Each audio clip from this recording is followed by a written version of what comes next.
diminue un peu, s'il te plaît.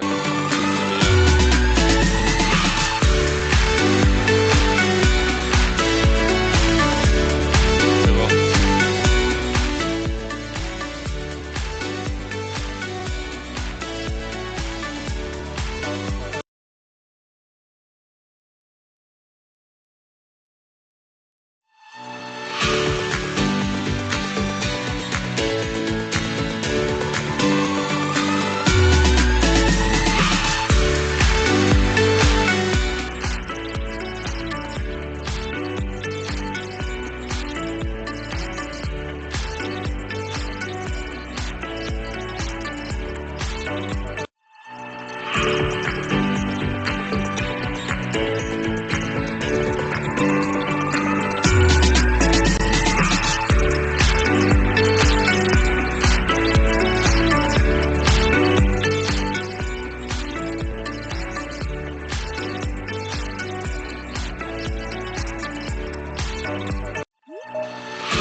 Alors, bonjour à tous. Merci à chacun et à chacune de vous connecter, de vous avoir connecté à ce webinaire, le TNK Business Webinaire organisé par Transnumérique. On dit déjà merci à nos différents intervenants qui sont déjà là. Merci de votre présence. Merci aussi d'avoir accepté de participer et d'être intervenant à ce TNK Business Webinaire.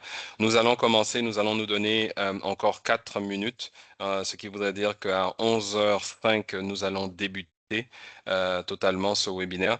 Je voudrais juste encore appeler, ça va être de 11h, de 11h05 jusqu'à 12h30 environ. Il y aura une séance de causerie débat. Et aussi, juste après ça, il y aura des échanges d'expériences et des questions-réponses qui vont pouvoir nous animer ce webinaire que nous allons vivre ensemble. Alors, on se donne encore 3 minutes. Merci encore d'être présent et nous allons commencer dans 3 minutes. Merci beaucoup.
Alors, bonjour encore à chacun et à chacune de vous. J'espère que vous m'entendez. J'ai juste besoin de me rassurer que vous m'entendez exactement et bien.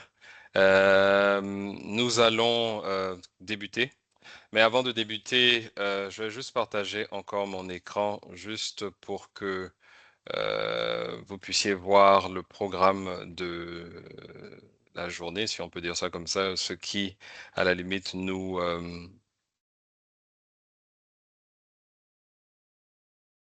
pour que vous voyez toujours l'écran. Alors, pour le programme, voici ainsi établi. On aura, bon, il va être un peu décalé, mais ce n'est fait rien. On va le rattraper normalement peut-être un peu plus tard. Mais comme je disais, on va avoir le mot de bienvenue qui sera donné par le directeur des ventes du groupe Transnumérique, Monsieur Yesso Kevin. Juste après ça, il fera une petite présentation du groupe Transnumérique. Après ça, nous rentrerons à proprement dit dans la causerie débat avec nos différents intervenants qui sont déjà là et on les remercie encore pour leur présence. Et après, on va avoir des cas pratiques du groupe transnumérique directement. Alors, ce sera encore dans la causerie débat, on pourrait dire, mais plus axé vers transnumérique. Et après, on aura des sessions de questions et réponses. Alors, sans plus tarder, je vais laisser la parole à Monsieur Kevin Yesso, qui pourra directement se présenter, donner le mot de bienvenue, bien sûr, et passer à la présentation de Transnumérique. Merci encore d'avoir accepté de participer à ce webinaire. Mais juste avant, désolé, je vais juste envoyer quatre questions qui vont apparaître dans je veux dire, devant votre écran. Je voudrais seulement que vous puissiez répondre à chacune de ces questions qui vont nous permettre directement de savoir qui est dans cette audience, les illustres invités que nous avons aujourd'hui et dans quel domaine ils sont et est-ce qu'ils utilisent l'IA, ce qui nous permettrait encore de renchérir un peu plus, je veux dire, nos échanges que nous aurons ce jour. Alors, la première question va se lancer maintenant sur votre écran. Prière d'y répondre.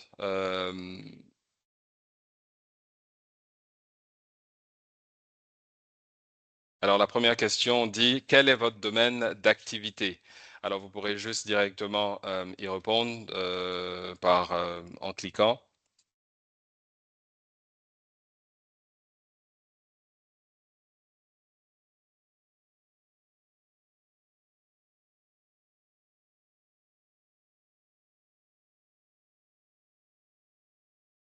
On va laisser encore 10 secondes avant de passer à la prochaine question.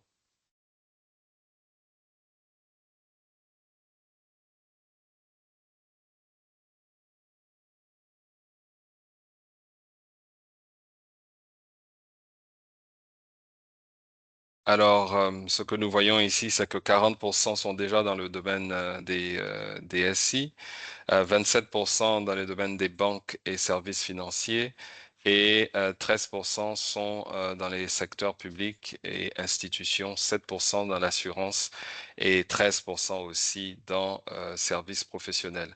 La prochaine question va apparaître tout de suite.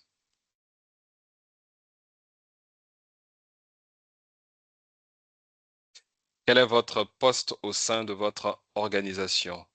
Alors, vous pourrez directement y répondre.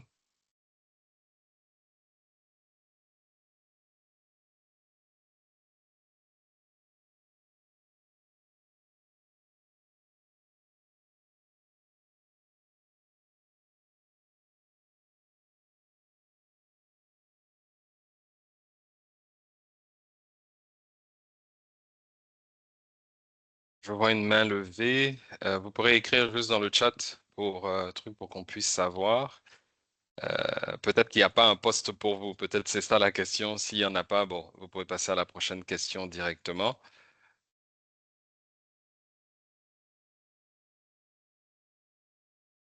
Et l'avant-dernière question, c'est celle-ci.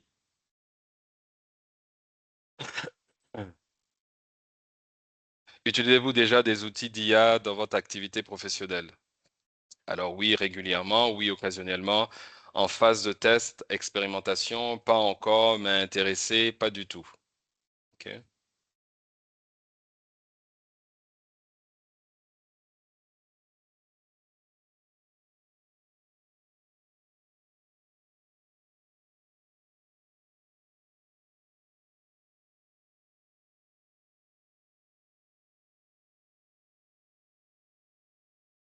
Alors pour cette question, les résultats sont assez impressionnants, on pourrait dire. On a 41% disent oui régulièrement, ce qui est bien. Alors pattern, 41% de notre audience, oui, 38% maintenant de notre audience, oui, utilise régulièrement, je veux dire, les outils IA. 29% occasionnellement.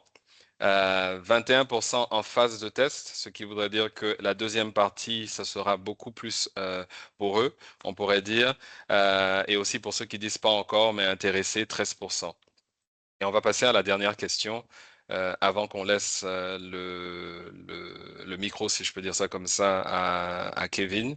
Et la dernière question, c'est quel outil d'IA utilisez-vous aujourd'hui?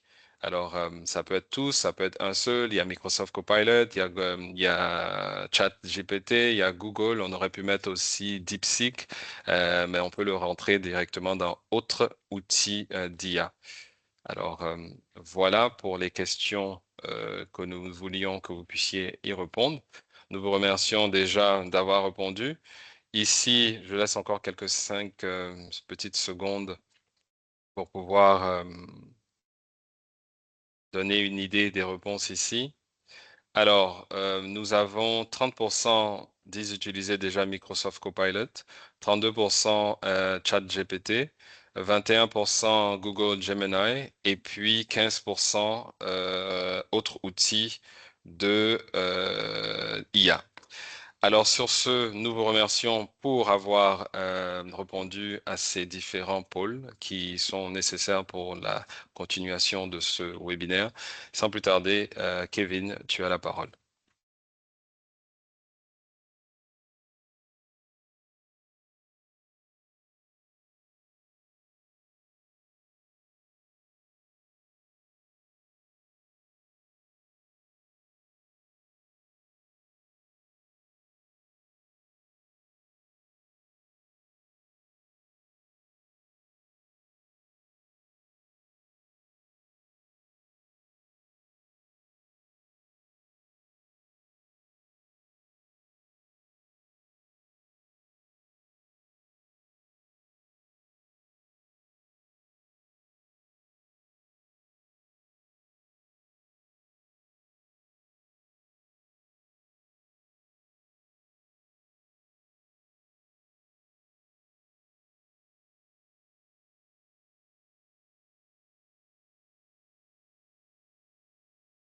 Kevin, tu peux y aller maintenant.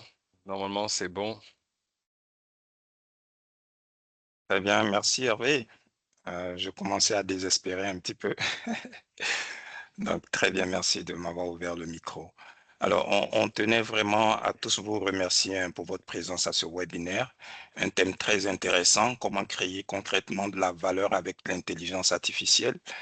Il faut dire que cela va se dérouler en 4 points importants. C'est de comprendre au jour d'aujourd'hui comment est-ce que vous pouvez intégrer l'IA dans les processus métiers de manière pragmatique. Je pense qu'on aura l'occasion de l'expliquer un peu lors des différents débats.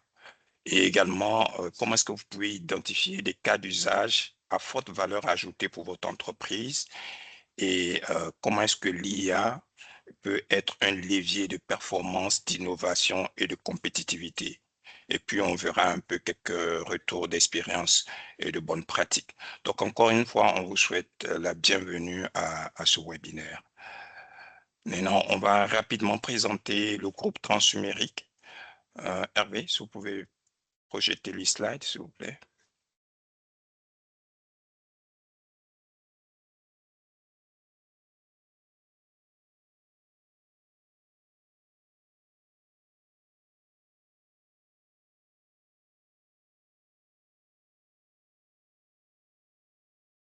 Je le fais tout de suite. Je pensais que tu allais ça partager, mais ça n'a pas partagé.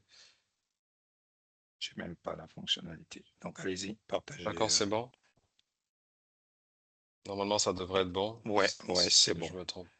Très bien, très bien. Donc voilà, ça c'est le groupe Transnumérique. On est accélérateur de l'innovation technologique en Afrique. On accompagne des institutions, des entreprises avec des solutions innovantes et mesurables. Alors notre particularité, c'est qu'on a un ancrage international avec également une présence locale très forte pour stimuler la croissance des entreprises. Alors Transnumérique, ici, plus de 331 clients en opération, donc de projets réalisés, une dizaine de pays couverts et on est sur principalement 5 segments. Notre particularité, c'est qu'on fait partie des top managed partners de Microsoft. On accompagne énormément de nos clients sur cet aspect-là avec des certifications très avancées. On est solution partner sur la partie modern work, infra, sécurité et tout ce qui est threat protection. On a été élu partenaire de l'année 2 années consécutives sur Sénégal et également sur la Côte d'Ivoire pour les services ou des solutions à valeur ajoutée qu'on apporte à nos clients. On est également partenaire Premium Jabra.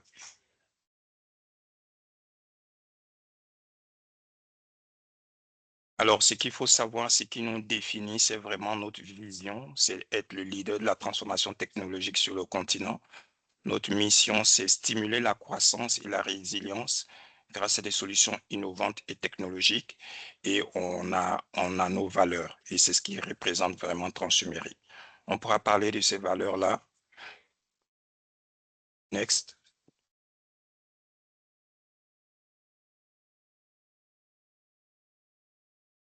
Slide suivant, s'il te plaît. Donc, c'est la diversité, l'innovation, l'intégrité, la passion et l'excellence. Alors, je m'arrêterai peut-être sur l'intégrité, c'est-à-dire que quand on est chez nos clients, on fait ce qu'on dit, on dit ce qu'on fait. Donc, en gros, on tient parole et on accompagne nos clients. Ça transparaît aussi dans la passion qu'on a. Donc, nos clients peuvent nous contacter à tout moment et ces piliers-là sont ce que représente au jour d'aujourd'hui Transhumérique. Suivant. Alors, nos services clés, c'est vraiment la transformation digitale. Vous allez voir que on se sert des leviers que vous avez en entreprise pour créer de la digitalisation chez vous. On est aussi sur la partie cybersécurité avec des experts certifiés. On met en place pour vous des clouds hybrides. On fait de la transformation IA, donc on va dire IA Transformation. On a des plateformes LLMS pour aider les entreprises au niveau de la formation. Et on fait également du BPO, de outsourcing process. Donc, on met à votre disposition des talents dans le domaine du numérique. Alors, c'est bien présenté. Il y a, oui, le dernier, pardon. Et puis, Oui, alors c'est important de savoir que le groupe Transhumérique a son sein CDTech, qui est un centre d'excellence et de technologie. Et l'idée de ce centre, c'est vraiment d'accompagner vous en tant qu'entreprise dans toutes les expertises qui sont reconnues aujourd'hui mondialement. Donc, c'est des parcours on va dire parcours métier où vous poussez la connaissance sur 3 mois, 6 mois pour être des experts dans des domaines tels que cybersécurité, IA et autres. Donc, c'est important de le mentionner. Le slide suivant qui représente un peu le groupe Transhumérique, c'est vraiment ça. À travers le CDTech, on met en place pour vous des LMS. Donc, vous pouvez avoir votre propre espace pour faire vos formations et aider vos équipes à monter en compétences. Et le dernier point sur Transhumérique, la slide suivante, c'est ça.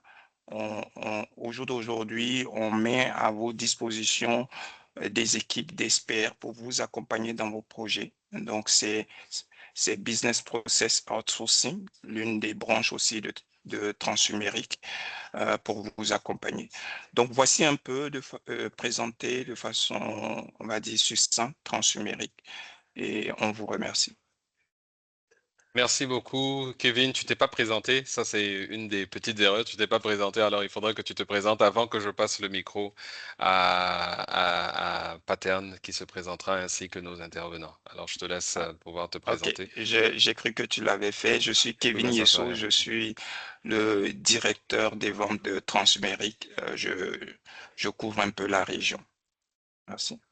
Merci beaucoup, Kevin. Merci à chacun de vous. Alors, il est important de savoir, avant que je passe la main à la causerie débat qui va être menée par Paterne, c'est que si vous avez des questions, je vous prie de mettre toutes vos questions dans le chat et on pourra y revenir au fur et à mesure. Alors, n'hésitez pas de mettre vos questions que vous aurez durant la causerie débat dans le chat pour qu'on puisse y revenir en temps voulu. Alors, sans plus tarder, je vais demander à Paterne de pouvoir mettre sa caméra, ainsi que Madame Camara et Monsieur le Président du Club des DSI du Burkina de pouvoir mettre vos caméras et vous présenter, bien sûr. On va laisser tout l'honneur à Madame Camara d'abord, bien sûr. La galanterie est très importante. Et après ça, à Monsieur le Président des clubs des DSI du Burkina, suivi de mon très cher Paterne qui pourra se présenter aussi.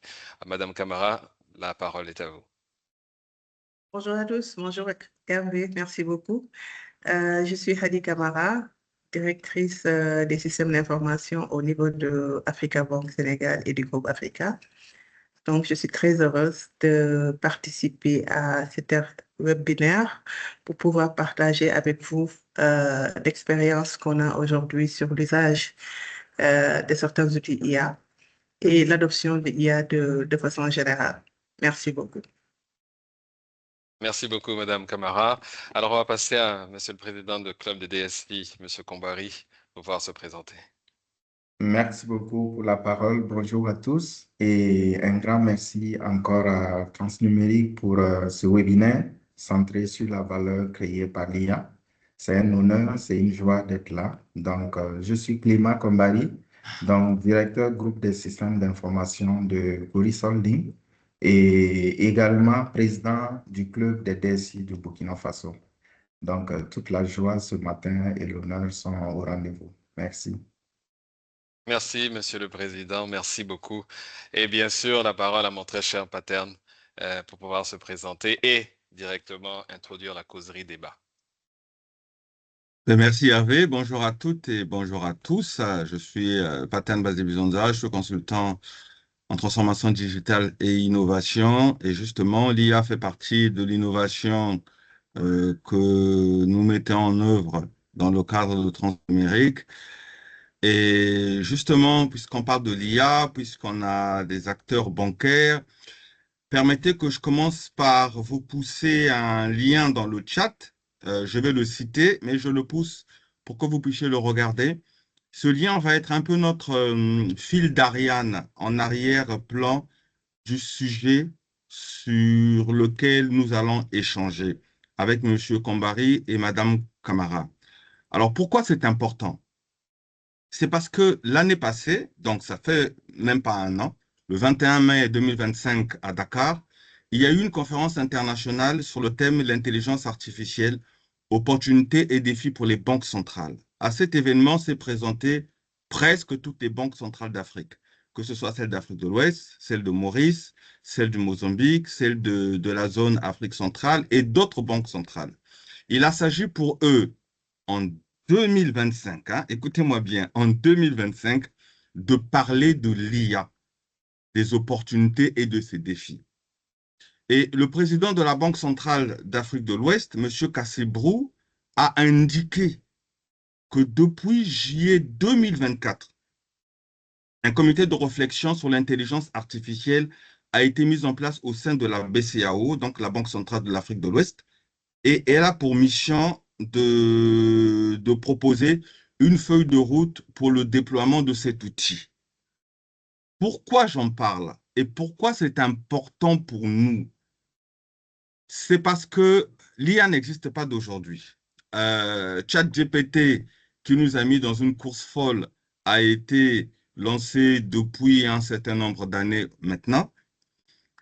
Nous avons tous, presque sans exception, identifié les banques et les assurances. Ce n'est qu'un exemple. Comme Madame la DSI de la banque est là, alors on en profite pour s'orienter sur les banques. Nous les avons tous identifiés comme étant le secteur qui devrait être la plus consommatrice, la plus utilisatrice de l'IA. Et donc, on s'attendait à ce que ce secteur soit dans l'IA bien avant tout le monde. Vous vous rendez compte que jusqu'il y a moins d'un an, les banques centrales qui peuvent donner l'impulsion aux autres banques commerciales ne sont encore qu'en train de se poser des questions. Et qu'un comité n'a été mis en place qu'il y a un an et demi, 2 ans, et je n'ai rien trouvé sur ce comité, donc j'imagine que ce comité n'a pas encore produit grand-chose pour le sujet qui nous intéresse.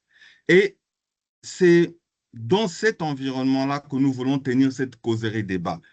Éviter d'avoir à parler de l'IA en ayant en arrière-plan un environnement qui n'est pas notre environnement quotidien de tous les jours des entreprises que nous rencontrons. Parce que malheureusement, la réalité, c'est celle-là. Lorsqu'on parle d'IA, puisqu'on entend presque tous sur l'IA dans les différents forums, même en Afrique, me laisse toujours l'impression qu'on ne parle pas de l'Afrique, mais qu'on parle de l'IA de manière générale en s'appuyant sur des réalités des pays qui ont une certaine avance sur nous.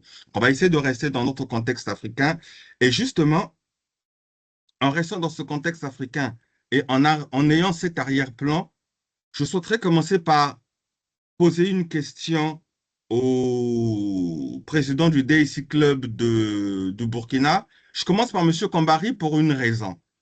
Je vais vous la donner. Ma question, c'est celle de savoir, M. Kombari, quand vous parlez de l'IA avec vos collègues DSI, puisque j'imagine que c'est un sujet qui revient souvent, qu'avez-vous pu observer en termes de réaction? À quoi pensent immédiatement les DSI avec qui vous échangez quand vous parlez de l'IA? Est-ce qu'ils pensent immédiatement à ChatGPT? Est-ce qu'ils pensent immédiatement à des algorithmes de type prédictif? Est-ce qu'ils pensent automatiquement à l'automatisation? Autrement dit, est-ce que dès que vous parlez de l'IA, vous avez l'impression que tout le monde, dans la réaction et dans la prise de parole, dit la même chose, parle de la même IA, ou vous avez l'impression que ça va un peu dans tous les sens, que chacun dit quelque chose sur l'IA qui est un peu différent de ce que l'autre a dit. Je vous laisse la parole, M. Kombari. Merci, Patel. Déjà, je pense que l'introduction était très bien en point. Euh, et la question aussi qui démarre va planter tout le décor.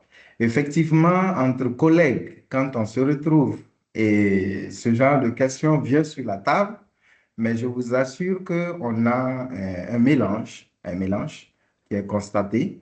Les avis divergent, les points de vue divergent, chacun selon son expérience, son approche terrain et de ce qu'il a pu peut-être glaner par-ci, par-là. Donc, les notions sont différentes. Et quand on parle d'IA, beaucoup ont en tête ce ChatGPT. Depuis 2022, comme vous l'avez dit, ça fait le buzz, ça fait bouger les lignes un peu partout. D'autres sont venus plus tard, mais bon, tout de suite, on voit ChatGPT. Par contre, d'autres qui étaient déjà dans des études, bon, parce que dans le curricula des DSI, certains ont embrassé un peu la partie conception. Donc, ils ont entendu parler de machine learning, de deep learning. Alors, eux, ils ont une approche beaucoup plus différente, où c'est beaucoup plus poussé, où on voit plus des algorithmes qu'il faut mettre en place, des automatisations qu'il faut mettre en place. Donc, on a un mélange terrain, et ça fait que, bon, le langage parlé n'est pas le même. Donc, ça, c'est une triste réalité. Et je pense que dans la suite du débat, on aura l'occasion de venir sur ça. Donc, disons, en résumé, c'est un mélange de concepts, de compréhension, de saisine de la question, d'expérience de la chose, et qui fait donc qu'il faut aligner tout ça pour pouvoir arriver à quelque chose. Voilà. En introduction, c'est ce que je veux dire. Merci.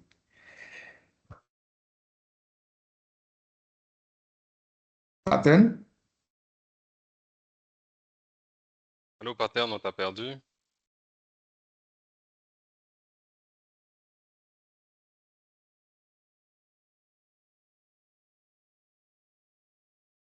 Ouais, on l'a complètement perdu. Peut-être avant qu'il revienne, on pourrait poser la même question aussi à Kadi. Et qu'est-ce qu'elle en pense au jour d'aujourd'hui dans l'écosystème?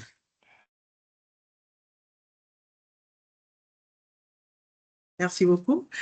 Je pense que le cadre que Pattern a posé, il est très important. Et ça nous permet aujourd'hui de voir clairement l'adoption ou en tout cas la connaissance de l'IA, une idée de la connaissance de l'IA qu'on a au niveau de la zone UEMOA. Donc, si aujourd'hui, au niveau de la Banque centrale, on voit que c'est au stade de réflexion, ça nous donne déjà l'information.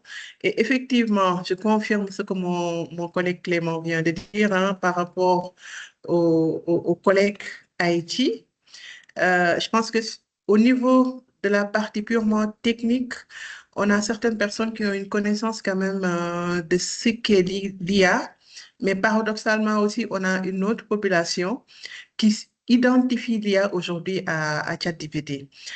Pour nous donner comme un exemple ici au niveau dans mon domaine, hein, dans le domaine bancaire, les utilisateurs s'attendent à avoir l'IA comme un outil spécifique qu'ils peuvent utiliser. D'accord?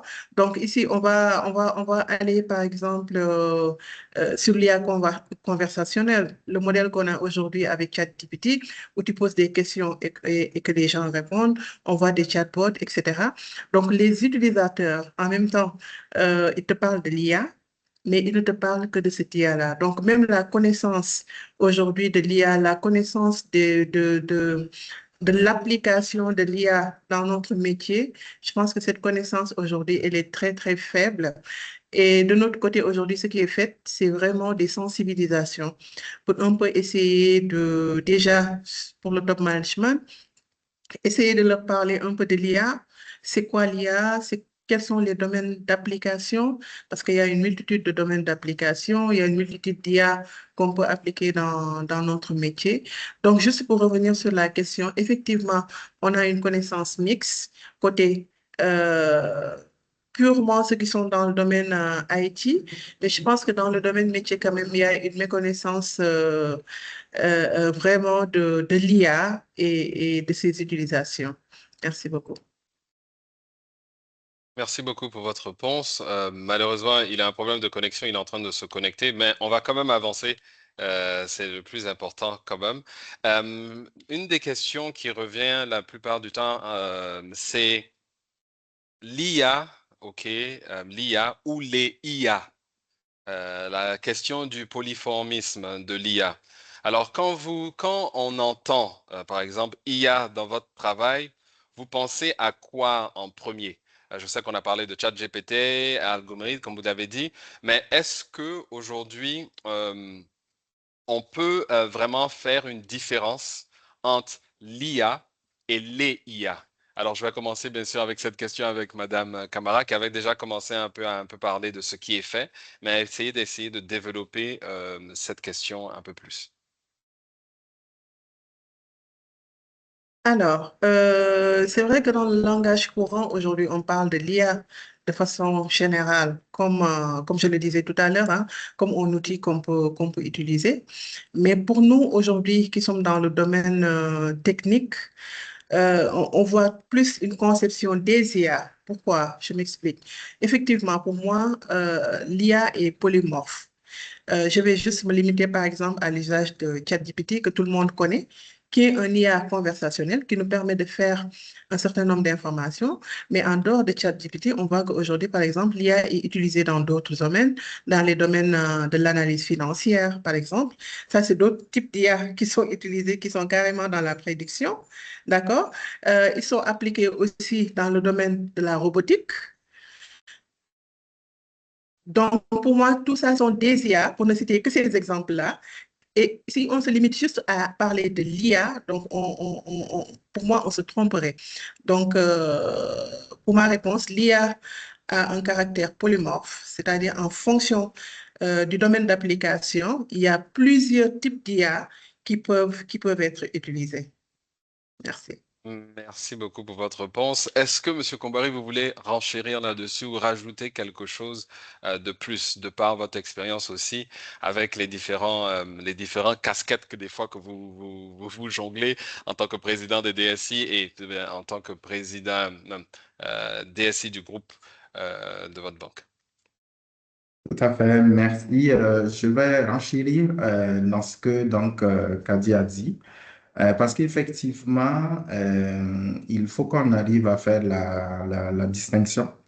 On l'a dit dans l'introduction, la notion, elle est partagée. Le langage, il n'est pas commun. Et alors, donc, effectivement, dans la pratique, nous avons des usages différents en fonction de la spécialité qui sont donc observés. Il faut dire donc que ce qu'on observe, c'est que quand tu approches une, deux, trois entreprises, tu poses la question, est-ce que tu connais l'IA? Est-ce que tu pratiques l'IA? Ben, tout le monde te répond, on fait l'IA, on fait de l'IA, on fait de l'IA. Mais quel type d'IA? Pas de tes réponses. Quels sont les cadres qu'ils ont mis derrière pour gérer cette IA? Pas de réponse, etc., etc. Donc, c'est pour dire que c'est pas homogène. Moi, ce que je dirais, c'est que quand on parle de l'IA, il faut prendre ça comme étant le concept et la technologie derrière, Maintenant, et les IA, ce sont je dirais des occurrences. Comme quand on positionne une réunion dans Teams, on peut dire qu'elle se déroule lundi à tel jour, mais on peut positionner la même réunion, dire qu'elle se déroule euh, une fois par mois à telle date précise. Donc, ce sont des occurrences. Donc, en ce moment, l'IA de manière générale, donc c'est la technologie, c'est la conception, mais au travers donc d'occurrences, on pourra donc avoir des IA. Donc, elle a donné des exemples, hein, ChatGPT qui est dans les génératifs, un peu comme d'autres, hein, Mistral qu'on connaît, mais qui s'étend. On a particulièrement, par exemple, pour la banque, une partie analytique très forte, le scoring, par exemple, pour faire le crédit. C'est une occurrence, voilà, de technologie. Et on a dans la santé des éléments justement qui permettent de faire des choses jamais réalisées dans le temps. On a dans le cas de l'agriculture, de la robotisation, des drones qui arrivent à assurer un certain nombre d'éléments. On a également au niveau décisionnel hein, pas mal de choses qui sont réalisées, notamment dans le domaine de la banque, pour permettre d'accélérer certaines décisions. Voilà, évidemment, on verra par la suite, il y a des risques associés à tout ça, mais c'est ça. Donc, l'IA n'est pas homogène, c'est polymorphe et on a plusieurs cas et en fonction donc de l'usage, on pourra avoir une occurrence de technologie. Merci. Merci beaucoup, Monsieur Kombari. Merci, Madame Camara. Je pense que Paterne est de retour. Paterne, je te laisse prendre le devant. Maintenant, si tu es là. Allô?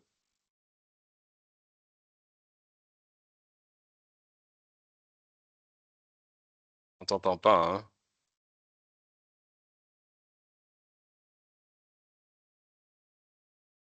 Il ne figure pas dans les présentateurs aussi, hein. Peut-être que Il s'est connecté sur un autre nom, on dirait. Bon, ok, mais je vais continuer jusqu'à qu'il y arrive à chose, parce que là, j'ai...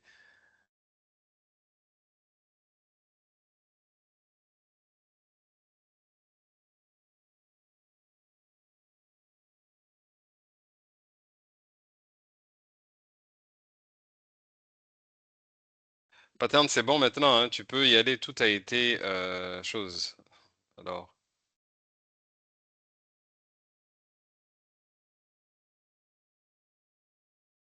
Bon, je vais aller avec la troisième question, et puis on verra avec lui. C'est la troisième question, c'est on a une analyse qui a été faite par le MIT, documentée, qui dit que 95% des projets IA échouent, ok, et n'atteignent pas leur objectif à l'échelle. On pourrait poser la question ici, quelles seraient les raisons, d'après vous, Madame Camara, de l'échec, on pourrait dire, de ces 95% de projets qui n'atteignent pas leur objectif? Et puis peut-être même donner un exemple dans l'Afrique. Peut-être moi, je me disais même 95%, c'est de manière globale. Est-ce qu'en Afrique, on n'est pas même un peu plus élevé que 95%? Mais ça, c'est à voir, et je pense que vous êtes les deux illustres intervenants qui pouvait nous donner un peu plus d'éclaircissement là-dessus. Alors, d'après vous, Madame Camara, qu'est-ce qui ferait que les projets n'atteignent pas leur objectif à 95% des temps? Alors, je pense que ça rejoint un peu la première question. On parle d'abord de la compréhension qu'on a de l'IA, parce qu'aujourd'hui, quand on parle de l'IA, par exemple dans mon secteur, on le prend, la mise en place de l'IA, comme un projet qu'on doit mettre en place, tel que les projets qu'on fait au niveau de la DSI et autres. Donc, cette compréhension-là, à mon avis, ça pose problème.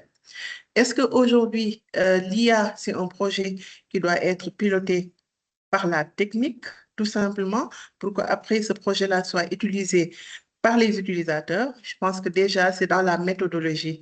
Qu'est-ce qui est l'IA? Quels sont les domaines? Où est-ce qu'on veut appliquer l'IA? Donc, déjà, dans la définition, si ce n'est pas clairement défini, si la connaissance de ce qu'est l'IA n'est pas faite, n'est pas effective au niveau des décideurs, je pense que dès le départ, ça pose problème. Et effectivement, si je prends le cas de l'Afrique, toujours pour notre cas, nous, au niveau de la banque, il a fallu faire des sensibilisations parce qu'aujourd'hui, il y a quelques années, les gens nous réclamaient l'IA. À quand le déploiement de l'IA? Est-ce qu'on peut avoir l'IA? Mais on ne peut pas te dire c'est quoi dans l'IA qu'on va utiliser au niveau de la banque. Donc, vous voyez, les cas d'usage où on veut appliquer l'IA ne sont pas clairement définis. Donc, tout ça, ça pose problème. Donc, si je prends comme une des raisons, par exemple, on va appliquer des cas d'usage que je peux qualifier d'opportunistes. On ne sait pas au départ où est-ce qu'on veut que l'IA nous sert. On veut juste avoir des outils, mais peut-être qu'au niveau même de l'organisation de l'institution qui veut utiliser l'IA, on n'est pas prêt parce qu'on sait aujourd'hui que le déploiement de l'IA a des prérequis. Et parmi ces prérequis-là, on a vraiment une organisation très claire, la disponibilité des données qui doivent précéder le déploiement de l'IA. Donc, tout ça, si ce n'est pas mis en place aussi, ça cause l'échec des projets IA. Et je peux citer aussi d'autres cas, par exemple, où, par exemple, on ne connaît pas au départ quels sont les KPIs, qu'est-ce qu'on veut faire, qu'est-ce qu'on veut atteindre avec l'IA. Et très souvent, la partie conduite du changement aussi pose problème, toujours dans la compréhension, la conception des projets IA. Au niveau des métiers, par exemple, du business, les gens sont tentés de penser que l'IA va venir les remplacer. Ce qui fait que les projets IA ne sont pas complètement comprises par même les utilisateurs qui sont censés les utiliser plus tard.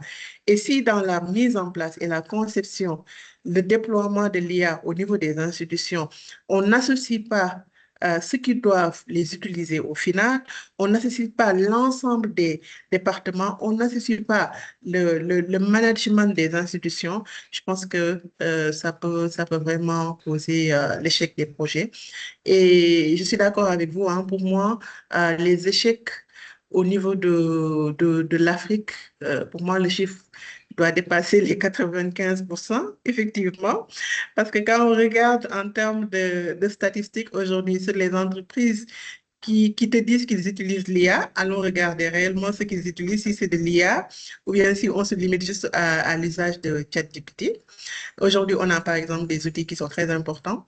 Rien que par exemple avec Copilot, on voit que c'est de l'IA qu'on peut paramétrer, qu'on peut utiliser et qui peut nous servir et qui nous permet, nous, par exemple, au niveau de notre institution, d'être plus performants sur pas mal de processus. Donc ça, c'est une adoption progressive qu'on est en train de faire.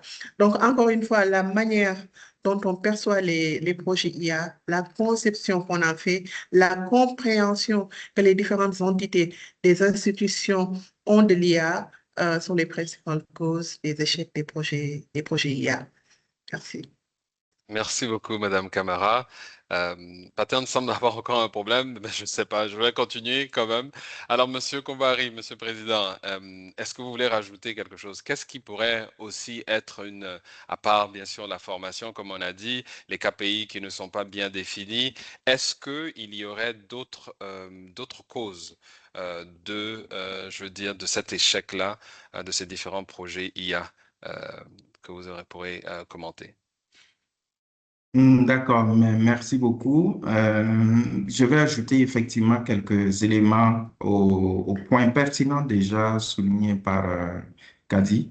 Effectivement, en Afrique, le sort est beaucoup plus enfoncé que ce qu'on observe de l'autre côté. En réalité, de l'autre côté, ils utilisent véritablement les IA. Quand on dit ils utilisent les IA, c'est un peu l'illustration des exemples que j'avais cités. Notamment dans le domaine bancaire, quand on prend la détection des fraudes, ils sont à des usages très avancés. Quand on prend donc les workflows automatisés, il y a même des robots advisors qui sont mis en place. Donc, ils ont évidemment des usages IA beaucoup plus prononcés que nous. Et nous n'en avons pas aussi élargi, mais par contre, l'effet qui est tombé sur l'Afrique, c'est l'effet de mode. Voilà. On est en retard, l'IA est sorti, l'IA permet de faire ci, ça permet d'accélérer. Donc, on part généralement d'une ambition technologique. Voilà, c'est une appropriation technologique et non pointer du doigt un indicateur métier précis à atteindre, ce qui fait que, évidemment, l'expérience dans la pratique, bon, s'avère déchirante. Effectivement, comme elle avait dit, il faut qu'on ait identifié le besoin métier de manière précise, qu'on ait su quel KPI mesurer, quel ROI on veut atteindre, parce qu'il ne suffit pas seulement de mesurer peut-être les choses, mais il faut aussi qu'on ait des objectifs qui sont planifiés dans le temps, qui disent dans 6 mois, nous devrions atteindre telle maturité par l'adoption de cette IA. Et dans 9 mois, on sera à tel autre niveau. Dans un an, on sera à tel autre. Donc, il n'y a pas de ROI en avant. Et les impacts aussi sur les processus ne sont pas mesurés au départ. Voilà, parce que c'est quand même de la transformation. Donc, quand ça vient, on n'a pas pris le soin de vérifier l'impact sur notre cartographie de processus existants. Donc, du coup, on se retrouve à répondre donc à des difficultés, après à jouer au pompier. J'aime beaucoup dire, si tu ne sais pas ce qui va se passer, tu ne sauras pas mesurer pour Allô? savoir ce qui est passé. Donc, du coup, ça fait qu'effectivement, il faut anticiper au maximum en avant. Et l'autre observation, c'est que aussi, on a vu que les entreprises, les organisations, on en a échangé avec beaucoup ici, on se rend compte qu'on a multiplié les POC. C'est les preuves de concept en réalité. On multiplie, mais on ne va pas, on passe pas à l'échelle. Voilà. Donc, il y a beaucoup qui sont à des stades de POC, ils finissent, ils voient que bon, ils ont des difficultés, ils changent, ils prennent un autre. Donc, il y a une multiplication de POC sans passer à l'échelle et sans mesurer justement l'impact, ce qui fait qu'on ne pourra pas tomber sur ça. Alors, elle a déjà parlé de la résistance au changement, du manque de compétences aussi internes, parce que l'IA est perçue comme une boîte noire et du coup, évidemment, on ne saura pas profiter. Et il y a aussi un autre phénomène qu'on observe, c'est l'absence un sponsoring fort. Donc, il faut que la direction générale, par exemple, s'implique au maximum. S'il y a un président de conseil d'administration qui puisse s'impliquer, etc. Donc, il faut un sponsoring exécutif aussi très fort pour pouvoir piloter tout cet ensemble. Et côté organisationnel, elle a dit aussi, hein, les équipes ne sont pas préparées, ça c'est un.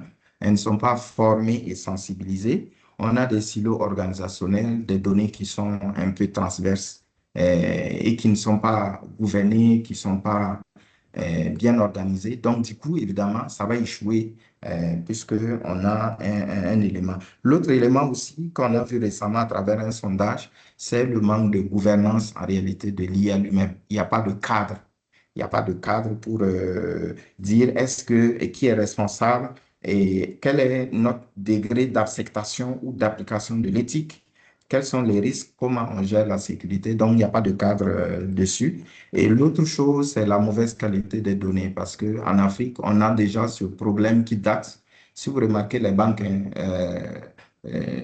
les textes réglementaires obligent les banques justement à mettre à jour. Donc, on est obligé chaque fois de lancer des campagnes de mise à jour de données, voilà, parce que les données, bon, ça ne va pas du tout. Donc, la mauvaise qualité de données aussi contribue énormément à ces échecs. En français facile, boubou sort boubou. Donc, garbage in, garbage out, il faut veiller à ce qu'il y ait effectivement ces éléments. Donc, en conclusion, je dirais que c'est des objectifs pas clairement définis, c'est des équipes non préparées, c'est des données non gouvernées et donc une direction aussi qui ne porte pas cette transformation. Merci.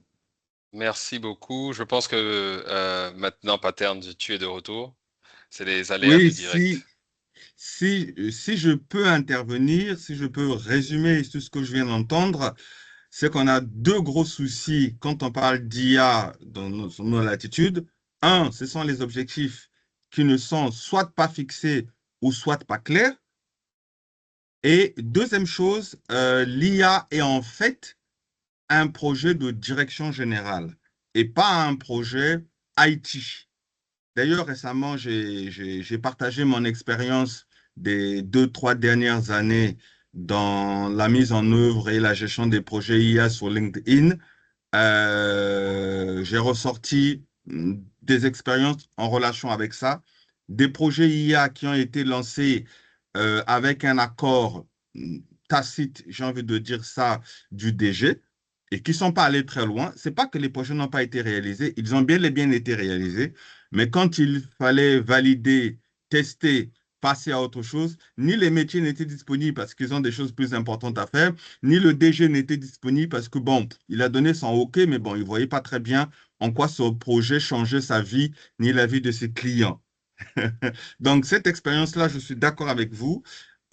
Et donc, est-ce qu'on pourrait dire que le MIT parle de 95% de projets qui restent au stade de POC, d'embryonnaire, de test et tout le reste. Mais est-ce que pour autant, parce que à vous entendre, on peut croire que des projets IA dans les entreprises, c'est compliqué, c'est difficile, voire c'est impossible, alors que on vit quand même quelques expériences de projets IA réussis. Je pense que vous en avez même personnellement. Euh, Deux questions pour vous. La première, est-ce qu'il y a échec parce que le projet IA n'a pas atteint les objectifs fixés lorsque des objectifs ont bien été fixés? Ou vous estimez qu'il y a échec lorsqu'un projet IA a atteint ses objectifs qui ont été fixés, mais n'est utilisé plus tard par personne? Peut-être parce que le projet a été imposé par le DG. Est-ce que dans ces deux cas, vous pouvez parler d'échec ou pas, Monsieur Cambaré? Merci beaucoup pour ces deux pertinentes questions qui s'appliquent à l'une et l'autre, hein, à la réalité de ce que on observe en fonction de justement la connaissance des environnements. Alors, sur le premier élément, on en a un peu parlé lorsqu'effectivement tout n'est pas bien ficelé, avec un enrôlement dès le départ, une adhésion dès le départ de toutes les parties prenantes, de tous les acteurs. Évidemment, on va aboutir à quelque chose qui ne va pas fonctionner. Parce que ça va impliquer à la fois les processus, ça va impliquer l'organisation, ça va impliquer les données qui sont utilisées pour pouvoir atteindre l'objectif, etc. Donc, ce déphasage, en réalité organisationnel, entre griffes dès le départ, va aboutir justement à un naufrage. Et donc, à ce moment, on parlera d'échec. Parce que quand même, on a voulu. Il y a eu la volonté, il y a eu peut-être une vision, il y a eu un certain nombre d'éléments qui ont permis de faire naître le projet, etc. Mais il va se vouer à l'échec parce qu'il n'aura pas passé, il ne serait pas passé par justement une certaine méthodologie d'engagement de parties prenantes, de s'assurer en réalité de l'impact sur les processus et de voir comment réajuster tout l'écosystème pour pouvoir justement bénéficier. Alors, et le deuxième cas, là, bon, on dira, c'est pas un échec, parce qu'en réalité, pour parler d'échec, il aurait fallu qu'au préalable, il y ait eu un certain nombre d'éléments bien structurés et qui on est mené également avec la batterie qu'il faut, mais en fin de compte, ce n'est pas utilisé. Et donc là, on ne peut pas parler d'échec. Comme je le disais, si tu ne sais pas à l'avance ce qui va se passer, au moment où la chose se passe, tu ne sauras pas dire si c'était ce que tu attendais ou pas. Voilà. Donc, et dans ce deuxième cas, je dirais qu'on ne pourra pas parler d'échec en tant que tel, parce que dès le départ même, sur toutes les données, on a totalement failli. Quand je dis données ici, ce n'est pas la data, mais je vais dire tous les éléments en place en termes méthodologiques, en termes d'impulsion, d'engagement, etc. et tout ça. Lorsque ce n'est pas défini, on ne dira pas que c'est un échec, parce que dès le départ, d'ailleurs, on était déjà dans les champs. Voilà. Merci. Alors, moi, j'ai une question pour Madame Camara, mais avant, permettez-moi de partager une impression et en même temps une sensation que j'ai sur l'IA. Nous sommes nombreux en même temps à acclamer l'IA, à dire que l'IA, c'est un change, un game changer, ça va transformer, obtenir des gains de productivité et tout ce qu'on veut. Mais en même temps, lorsqu'on parle de l'implémenter, les experts comme vous et moi, ou peut-être les utilisateurs, ou peut-être le top management, on commence à sortir une longue liste de prérequis dont parfois la satisfaction risque de prendre 1 an à l'entreprise. On parle d'abord d'avoir des données structurées, on parle d'abord d'organiser ceci, on parle d'abord d'organiser ça. J'ai l'impression qu'on dit souvent une chose et son contraire. On dit de l'IA qu'elle va faire du bien, mais un bien fou, jamais vu à l'entreprise. Et en même temps, on a une longue liste comme un bras de prérequis, de choses qu'il faut connaître, qu'il faut mettre en place avant d'y arriver. Et à cela s'ajoute une dernière chose. Tout ce qu'on entend aujourd'hui sur ce que les IA font. Il y a une semaine environ, une IA de Amazon, himself, chargée de gérer les environnements, qui avait pour mission d'optimiser un des environnements d'Amazon Web Services, a estimé que pour optimiser l'environnement au meilleur niveau possible, il fallait supprimer cet environnement et le recréer. Et c'est ce que l'IA a fait. Mais en supprimant l'environnement, il a complètement mis down les services d'Amazon. Vous voyez? Donc, on a 3 éléments. On encense l'IA. Pour le mettre en œuvre, on dresse nous-mêmes encore les experts une longue liste. Donc, la direction générale ne comprend pas déjà de quelle IA on parle, qu'est-ce que c'est l'IA. Vous avez traité la question du polymorphisme. Plus tout ce qu'il faut faire en amont pour le directeur général, c'est des coûts. Donc, il regarde, il faut faire intervenir des gens pour gérer la data, structurer ça, créer des data warehouse. Donc, il voit un coût. Et en plus, le même DG lit tout ce qu'on sait sur quelques IA qui jouent les cascadeurs et qui cassent des entreprises, des grandes entreprises. Est-ce que là, on n'a pas créé ou ne se crée pas un environnement qui pousse les DG à se dire wait and see, attendant, n'allons pas trop vite. Je pose cette question à Madame Kadi Camara. Chez vous, à la banque, je ne sais pas où est-ce que vous en êtes en termes d'IA, depuis qu'on en parle. Peut-être quelque chose a été mis en place, peut-être que rien n'a encore été mis en place. Quelle est la réalité entre ces 3 sujets-là et qu'est-ce que vous en pensez? Je vous écoute. Merci. Nous, ici, au niveau de la banque, je pense qu'on a commencé à adopter l'IA depuis quelques mois déjà, depuis 2025. On a commencé, par exemple, à utiliser l'outil Copilot aujourd'hui que nous développons pour pouvoir embarquer pas mal de cas d'usage qui est géré au niveau de Copilot. Donc, à notre niveau, on n'est pas frileux. Et je pense que le management aujourd'hui, on est dans un environnement où sur tous les sujets, hein, même les sujets technologiques qu'on est en train de traiter, quelque part, il faut être un businessman. Il faut montrer la rentabilité. Il faut que le management soit rassuré sur le retour, le RIO des différents projets que nous sommes censés mener.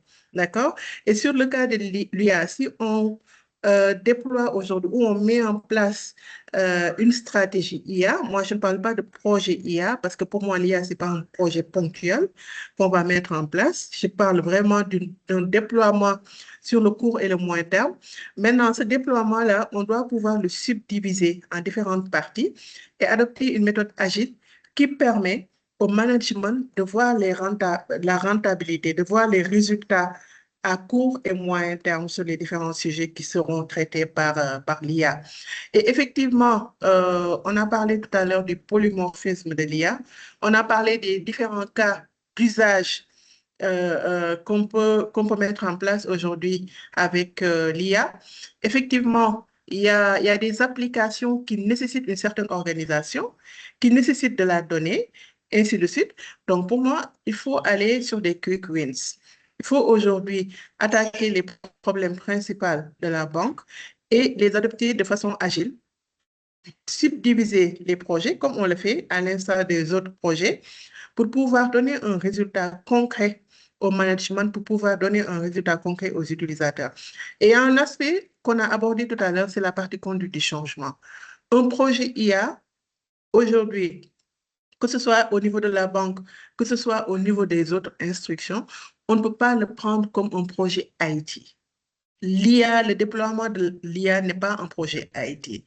Oui, le IT va être le support qui va aider les différentes sensibilités des institutions à les mettre en place, mais le besoin aujourd'hui, l'usage qu'on va mettre en place, c'est les business, ce sont les autres entités autres que le IT pour la plupart qui vont le ressentir. Donc, dès le départ, si toutes ces sensibilités-là ne sont pas embarquées, IA qu'on peut mettre en place, effectivement, ces projets-là peuvent être perçus comme des projets qui ne vont pas aboutir.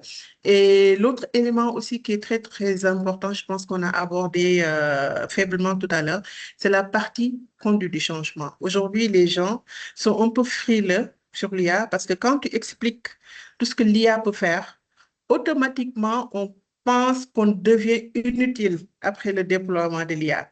Ce qui fait que la partie conduite du changement, ces sensibilités-là, si on ne les gère pas à l'avance ou on ne les gère pas dans le cadre des différents projets qu'on va mettre en place, effectivement, ça peut poser problème. Mais pour revenir sur notre secteur bancaire, pour revenir, aujourd'hui, nous, par exemple, au niveau de la banque, on n'est pas opposé. On a adopté d'ailleurs l'IA et on a une stratégie sur, à moyen et court terme pour le déploiement d'un certain nombre de cas d'usage. Donc, c'est quelque chose que nous adoptons. Mais ce qu'il faut dire ici, c'est que c'est déjà un projet du management. D'accord? Donc, le management a été sensibilisé. Le management voit aujourd'hui tout ce que l'IA peut apporter au niveau de la banque. Donc, déjà, c'est un besoin du management. Et de notre côté, c'est le management aujourd'hui qui nous demande où est-ce qu'on en est dans les différents projets. Et on a ce support-là aujourd'hui qui nous permet, nous, d'avancer dans les différents cas d'usage qu'on veut mettre en place. Donc, à notre niveau, on n'est pas réfractaire et on n'a pas cette frilosité de mettre en place des outils IA dans notre secteur. Maintenant, cette compréhension-là que le management a, aujourd'hui, c'est le challenge qu'on a à notre niveau pour pouvoir le déployer au niveau des couches inférieures pour que les utilisateurs qui sont censés nous accompagner, le middle management qui est acteur dans ces différents projets-là, puissent faire partie de ces programmes de déploiement d'IA et que ce soit une réussite. Mais déjà, avec les outils qu'on est en train d'utiliser, effectivement, on n'est que demandeur. Donc voilà ce que je voulais apporter sur cette partie-là. Merci.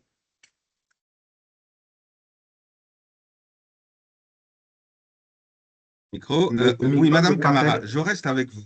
Je reste avec vous. Permettez-moi de débunker votre discours immédiat. Vraisemblablement, si je vous ai bien entendu, vous semblez avoir parlé de du déploiement de votre IA, de l'IA dans votre banque. Vous semblez avoir fait allusion à deux moments ou deux phases et à deux réalités de l'IA. Vous me direz si je vous ai bien entendu. Première chose, vous avez parlé de Copilot.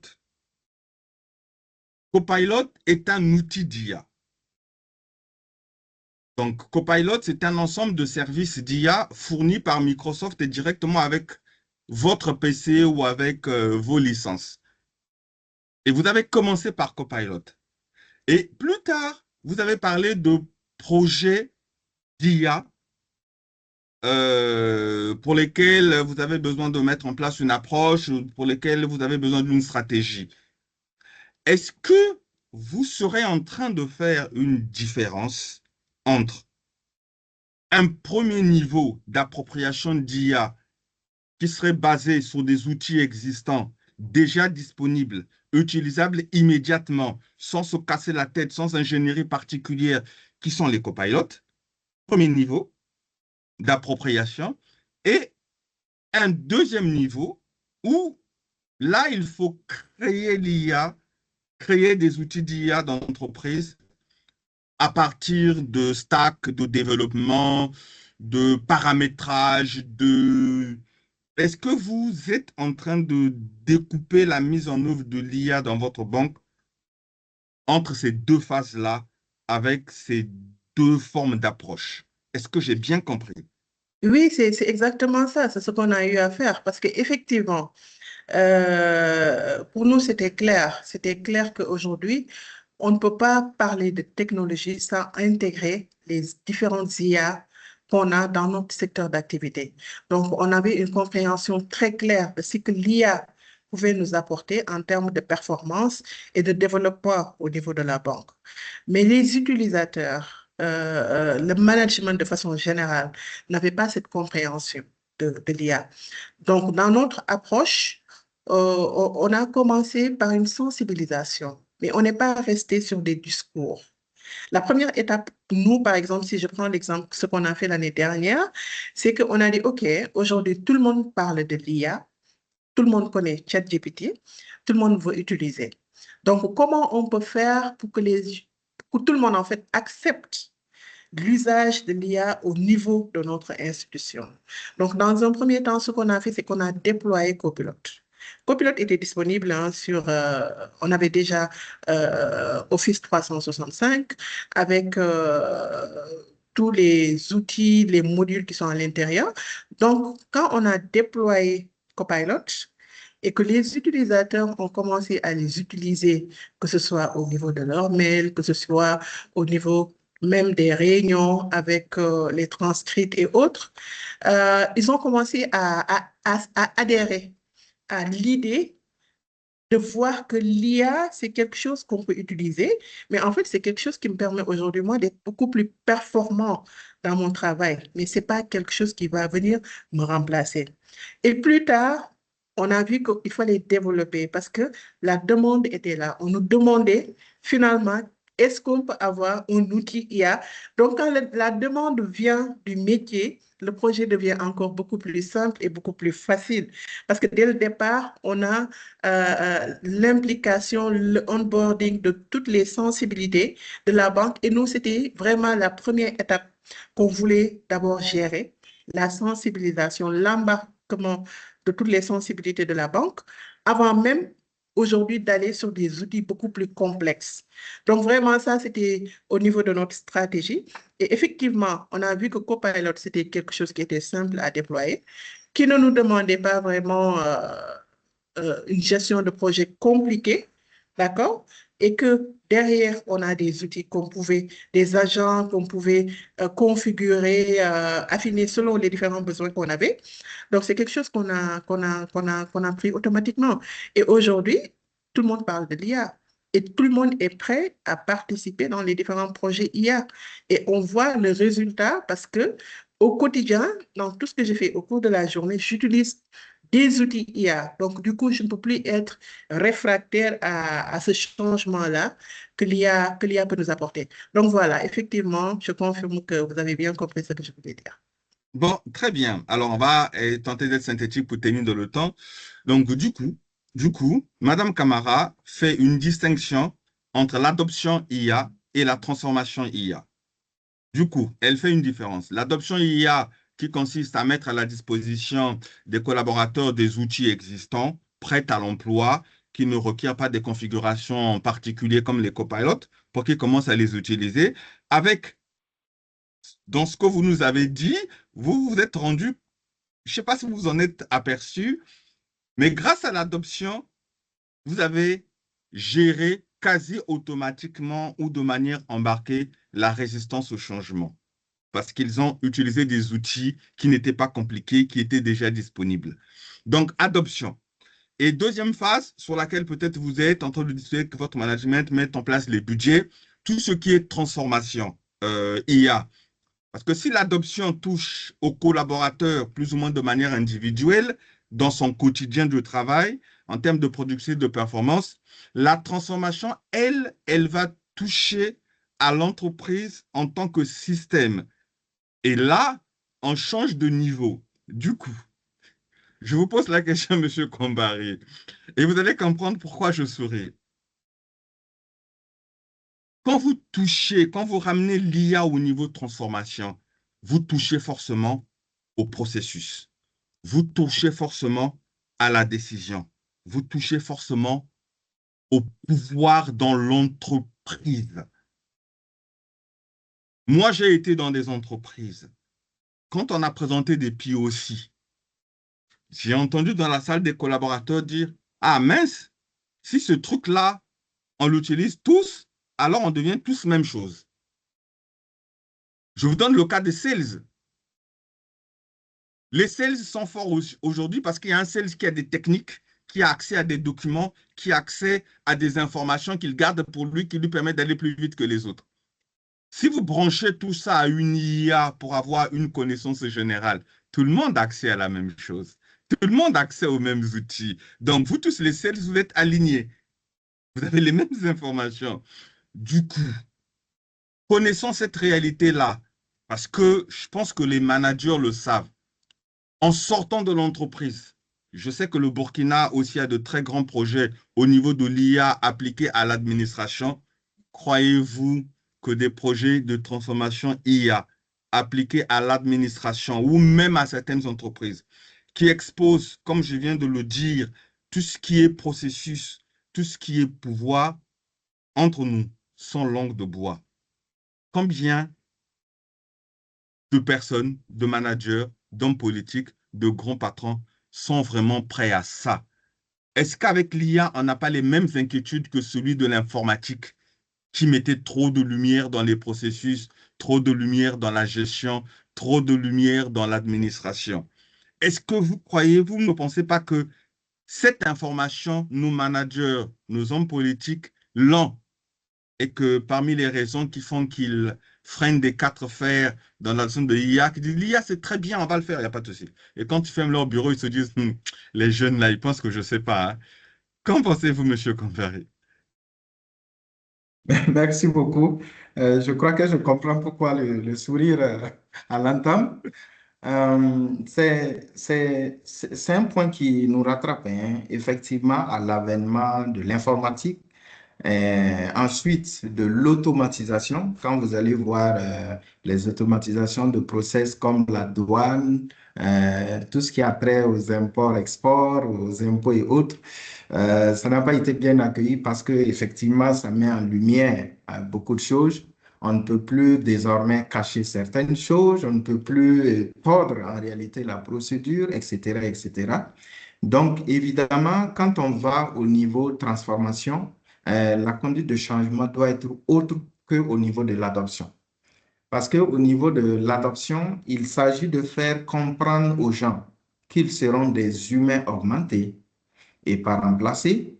Et donc, ils vont trouver satisfaction et l'usage, l'exemple donné par Kadi sur Copilot, effectivement, les gens vont rapidement adopter parce que, bon, ils vont voir dans le concret, qu'il s'agisse de vente, de RH ou pour la sécurité ou autre, ils vont voir que certains éléments sont pris en charge plus que jamais, eux-mêmes réunis, nombreux soient-ils, n'auraient pu le faire. Donc, effectivement, l'adoption, la conduite de changement, et ce paradigme est levé par l'usage et l'exploitation. Mais la performance individuelle n'induit pas forcément un impact sur les opérations ou sur l'argent, le business en réalité. Et là, c'est la transformation qui permet d'aboutir à ça. Et dans ce mécanisme, la conduite de changement aussi doit être autre. Elle doit être adaptée en réalité à cet objectif de transformation. Parce que qu'est-ce qui s'est passé? Les managers, lorsqu'ils ont commencé à voir, disons, entre griffes, l'IA comme un levier, et dès qu'on a commencé à parler d'agents IA, tout de suite, on dit, mais bon, là, c'est dangereux parce qu'on peut être remplacé rapidement. Et puis, on parle même d'agents IA qui va à la fois être responsable d'autres agents IA et de personnes humaines. Bon, ça pose beaucoup de questions éthiques, beaucoup de questions. Voilà, donc il y a un certain malaise et tout ça. Donc, la manière dont la technologie arrive fait que ça a un impact sur la conception en réalité de la personne, l'acceptation de ce qui va en réalité se passer. Donc, du coup, oui, en Afrique particulièrement, le côté transformation va être compliqué à mener compliqué à diriger, orchestrer et surtout aboutir à un résultat tangible, réel, mesurable et qui tient dans le temps. Par contre, et l'adoption d'une certaine conduite de changement, c'est ça c'est l'avantage des POC. C'est-à-dire, on a parlé des quick wins au niveau de l'adoption, mais également au niveau de la transformation, il faut des quick wins. De manière à ce que les quatre cadrans soient là, c'est-à-dire les minors, les majors, les quick wins.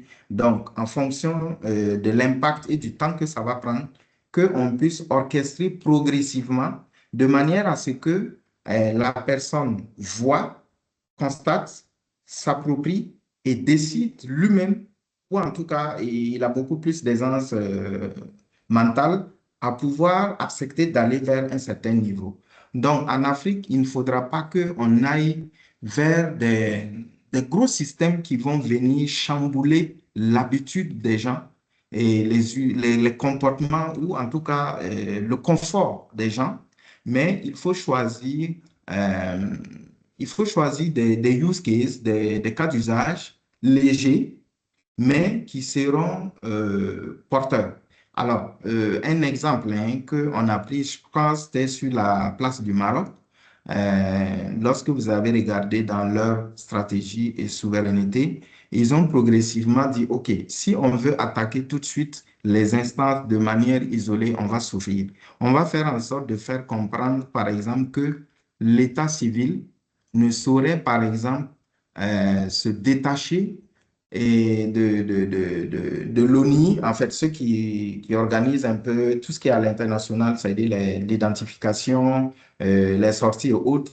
Voilà, pour ne pas qu'on ait, par exemple, une duplication et une perte de données sur le chemin, on va faire en sorte de connecter les différents écosystèmes et les faire voir en réalité l'avantage. Voilà, lorsque tu passes d'un système A vers un système B, qu'on ne voit pas qu'on est en train de te redemander une panoplie de documents ou d'instances ou de choses, etc. Et on fait un parcours aussi simple que ça, qui va déjà être basé sur ce système IA qui va permettre en réalité de faire voyager les choses de bout en bout. Et là, le citoyen voit qu'au quotidien, il a moins de surcharge administrative. Donc, il commence par exemple à adopter et il commence à comprendre que bon, ça va apporter quelque chose avant que progressivement, par exemple, après, on dise, OK, maintenant, on va aller vers une identification unique. Ensuite, on va aller vers le fait que, bon, tu deviens un dossier, voilà. Donc, on peut manipuler de part et d'autre. Ensuite, on commence maintenant à multiplier les services et aller progressivement. Donc, il faut que au niveau de la transformation, on change le pôle de chasse quant à la conduite aussi de changement, de manière à ce que progressivement, la transformation, c'est un voyage. Donc, et un voyage, c'est une préparation. Et il ne faut pas vouloir du résultat dans 3 mois, 6 mois, mais il faut bien l'orchestrer et avoir des victoires intermédiaires, petites soient-elles, qui sont célébrées, reconnues et qui permettent de jumper vers une étape un peu supérieure. Donc, voilà ce que je peux dire sur ça. Merci, M. Kambari. Alors, avant qu'on passe à la deuxième phase de la causerie, qui est une phase qui m'intéresse également, parce que là, on discute avec des experts qui implémentent l'IA, qui réfléchissent à l'IA, qui sont chargés de l'IA. Et Transnumérique, dans sa présentation tout à l'heure, semblait nous avoir dit qu'elle est une entreprise IA. Donc, dans la deuxième partie de la causerie, on va s'intéresser à la question de savoir des preuves que Transnumérique est une entreprise IA. Et comme toute entreprise IA, ce que Mme Camara a dit et ce que M. Kambari a dit en termes d'approche, j'imagine que Transnumérique déploie une approche semblable. Pour éviter le syndrome du cordonnier mal chaussé, tout à l'heure, on va leur poser la question de nous apporter la preuve que tout ce que vous avez dit, qui est universel, est appliqué aussi chez Transnumérique en tant que client. En tout cas, moi, je n'achèterai pas de l'IA dans une entreprise qui n'applique pas déjà elle-même les approches d'IA qu'elle va aller demander aux autres d'appliquer. Avant ça, j'ai une dernière question pour vous. The last but not the least. qui est en relation avec la thématique de notre causerie d'aujourd'hui, celle relative à la mesure de la valeur créée par l'IA. Alors, je vais vous poser la même question l'un après l'autre. Donc, je vais commencer par M. Kambari, comme vous avez la parole. Donc, tout ce que vous avez dit, il y a un élément qui revient.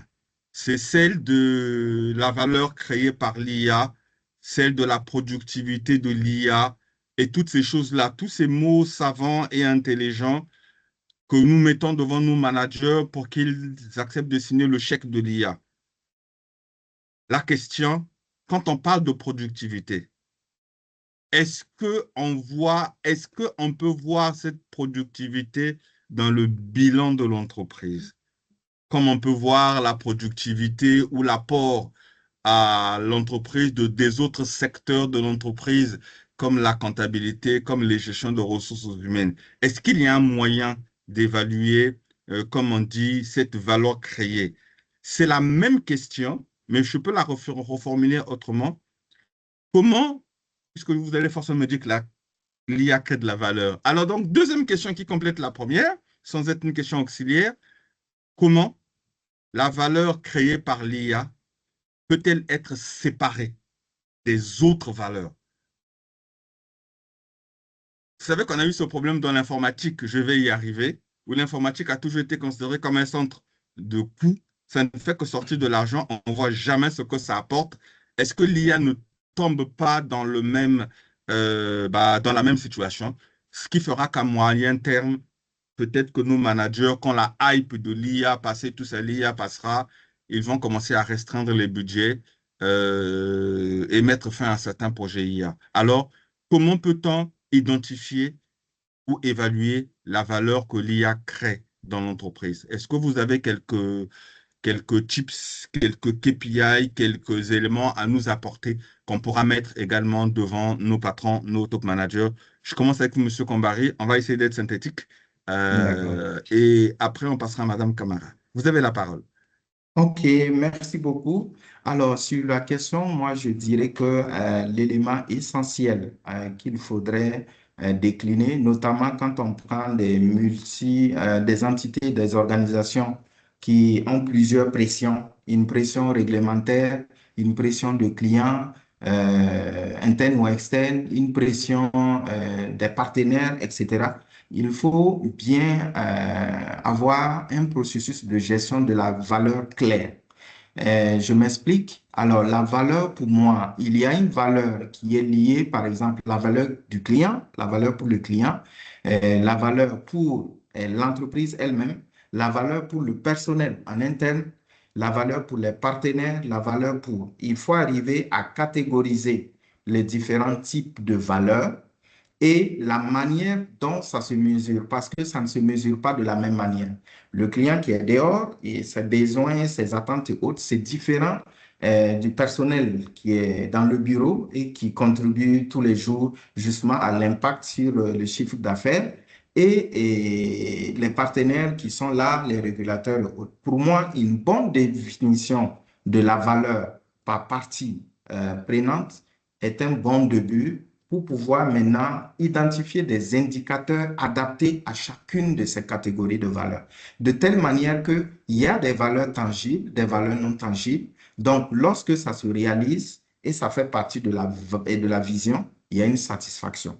Sinon, on pourrait dire, si c'est intangible, ça ne nous a rien apporté. Alors que ça a apporté quelque chose, il peut être intangible, mais c'est cet intangible qui agit sur la performance, la productivité des individus et qui se matérialise par du tangible sur le chiffre d'affaires en réalité. Donc, une bonne déclinaison de la valeur, la notion de valeur, quelle est-elle? Et comment en réalité on la structure, comment on la mesure en fonction de ces catégories, ça permettra après de checker vers l'ensemble de ces éléments et de dire effectivement l'objectif a été atteint. Sinon, comme je l'ai dit, il y a des performances individuelles qui n'amènent nulle part. Mais par contre, des performances individuelles mises en intelligence collective, bien orchestrées, permettent justement d'avoir un impact sur le chiffre d'affaires en lui-même. Donc, voilà ce que je vais dire par rapport à la valeur. OK, merci M. Kombari. Vous nous avez présenté, développé un framework pour aller vers la valeur. Je voudrais avoir également la contribution de Mme Camara sur la création de la valeur. Comment peut-on la mesurer? Est-ce que vous avez quelques petites idées qui peuvent être appliquées? Et comment peut-on, si c'est possible, hein, également la différencier de la valeur apportée par les autres métiers de l'entreprise, de telle sorte à pouvoir dire à l'entreprise, voici ce que ce tel X projet d'IA a apporté à l'entreprise. Je vous écoute. Merci beaucoup. Merci pour la question. Je pense que Clément a vraiment défini la base, qui est vraiment la définition de la valeur. Aujourd'hui, je pense que c'est facile d'une certaine mesure parce qu'on a des métriques qui nous donnent une idée de ce qu'on avait avant l'IA. C'est-à-dire, dans nos différentes entreprises, on a des métriques qui nous permettent de mesurer la valeur qu'on a actuellement, que ce soit de la valeur financière, sur nos processus, etc. Donc, aujourd'hui, sur l'implémentation de l'IA, par exemple, en sécurité, on savait, par exemple, les performances, si je donne juste sur le cadre de la mise en place de l'automatisation des processus avec l'intégration des outils IA. Aujourd'hui, on connaît les performances de nos différents processus et on connaît le coût de nos ressources sur les différentes phases qu'on a. D'accord? Donc, on est capable, avec l'implémentation des différentes phases de l'IA, de voir l'apport que l'IA est en train de nous apporter. Je donne un exemple. On a, par exemple, des départements qui ont fort besoin de ressources humaines, par exemple les opérations, où on a un certain nombre de processus qui ont besoin d'être exécutés par des opérateurs tous les jours. Aujourd'hui, notre ambition, c'est vraiment d'implémenter des agents IA qui vont venir renforcer ces équipes-là et qu'au niveau décisionnel, qu'on ait des agents qui soient là pour prendre des décisions. Donc, pour nous, c'est déjà très clair. À ce niveau-là, on sait qu'il y a un certain nombre de processus qui peuvent être robotisés. On n'a plus besoin de l'intervention des opérateurs, entre guillemets, humains. Donc, on aura des robots qui vont faire ces activités-là et l'humain sera placé au niveau décisionnel. Donc, si je prends rien que sur le cadre de ces processus-là, la valeur ajoutée, elle est là, elle est visible. Parce que sur un processus métier où j'ai besoin peut-être de 3 ou 5 opérateurs, aujourd'hui, si je suis capable d'implémenter des agents IA où je n'aurai besoin peut-être que d'un seul ou de 2 opérateurs au maximum, donc je pense que là, la valeur, elle est visible, elle est réelle et elle est mesurable. Si je prends par exemple certains processus aujourd'hui ici qu'on a au niveau de la banque, tout à l'heure, je pense que Clément avait parlé du scoring. Je vais rajouter aussi l'autre problématique sur les KYC qui sont réglementaires. Aujourd'hui, la mise en place d'agents IA capables de détecter les risques sur ces différents processus-là, je pense que c'est quelque chose qui est tangible, c'est quelque chose qu'on peut mesurer à la fin. Donc, effectivement, la valeur, la définition de la valeur, elle est importante, mais il faudrait qu'on puisse voir la valeur financière. Il faudrait aussi qu'on puisse voir côté performance. Encore une fois, je pense que tout à l'heure, dans votre développement, vous avez parlé de la partie conduite du changement, où il fallait sensibiliser et informer que l'IA ne vient pas remplacer l'humain, mais l'IA vient décupler les capacités de l'humain. Et aujourd'hui, si moi, par exemple, j'ai la possibilité, avec les ressources que j'ai actuellement au niveau de mon institution, en mettant en place des agents, des outils IA, je pense que à ce niveau-là, la définition de la valeur, avec la définition de la valeur, comme on a dit au départ, ça nous permet de voir avant l'IA ce que j'étais capable de faire et après l'IA, qu'est-ce que je suis devenue.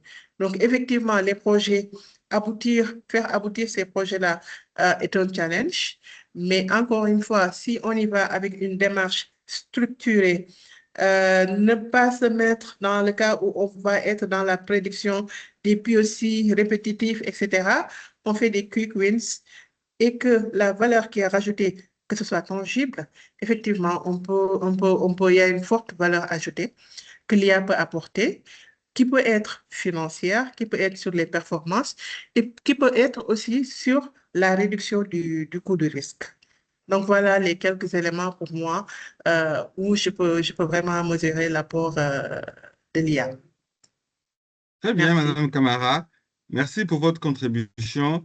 Alors, je pense que dans un sondage qui a été fait tout à l'heure, il avait été question d'un certain nombre de personnes qui sont déjà dans l'IA et certaines qui explorent l'IA. S'il te plaît, Ce que, oui, juste ce truc, excuse-moi de te couper. C'est juste, il y a une question pour Madame Camara qui est dans le je chat. l'ai, je l'ai Ok, vu, tu l'as je vu. l'ai vu, D'accord, je te je l'ai laisse vu. continuer.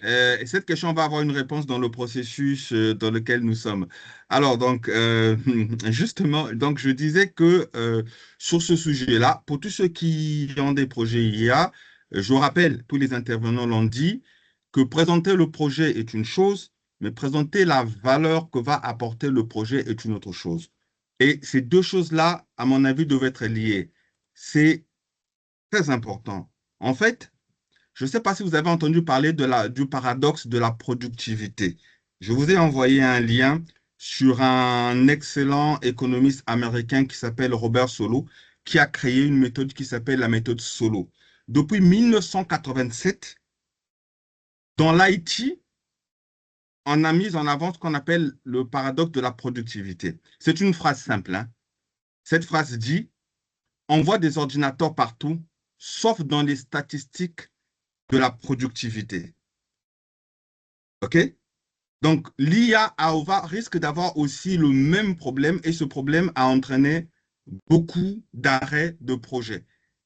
C'est le paradoxe de la productivité. On dit que l'informatique va apporter de la productivité.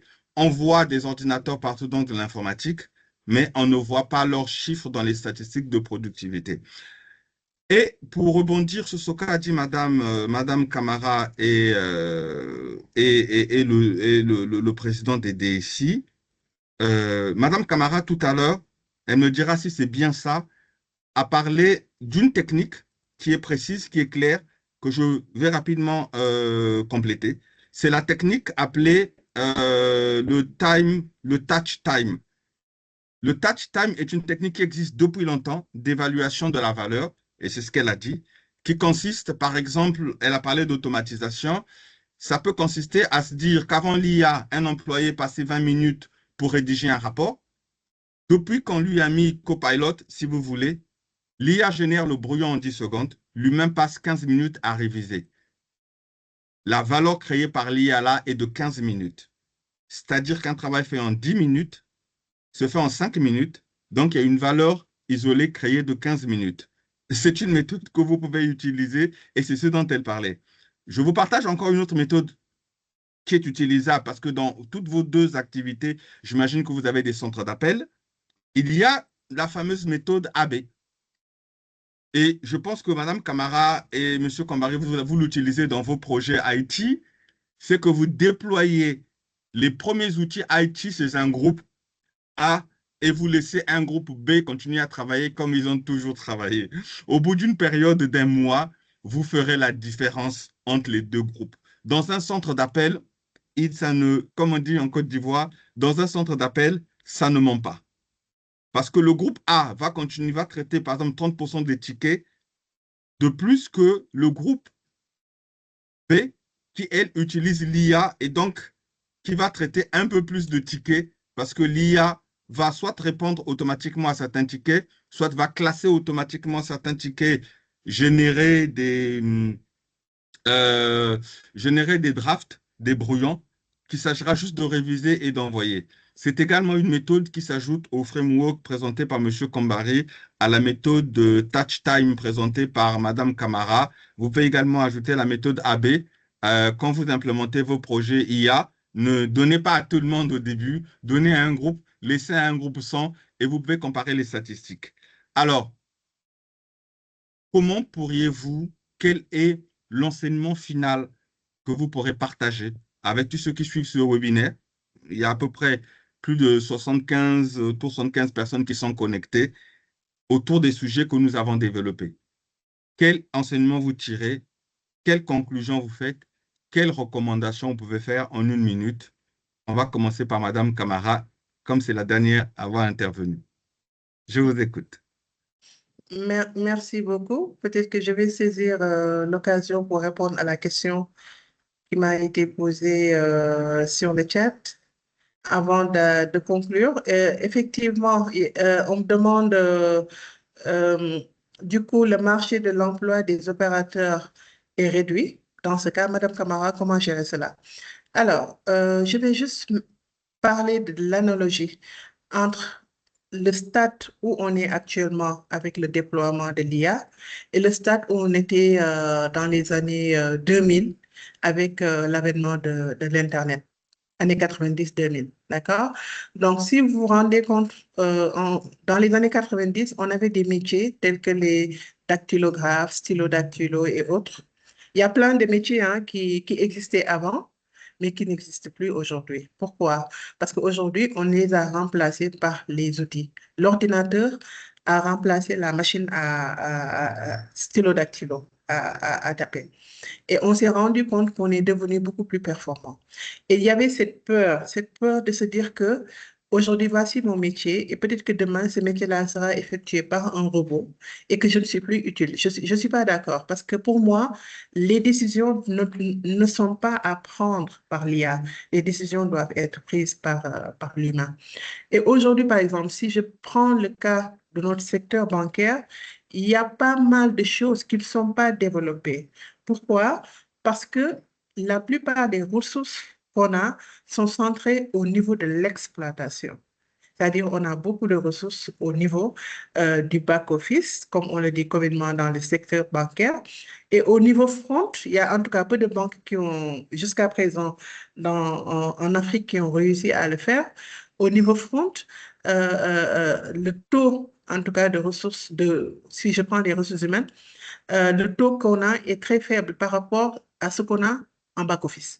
C'est-à-dire toutes les activités qu'on fait qui sont entre guillemets automatisées ne sont pas automatisées parce que derrière, il y a toujours la présence des opérateurs.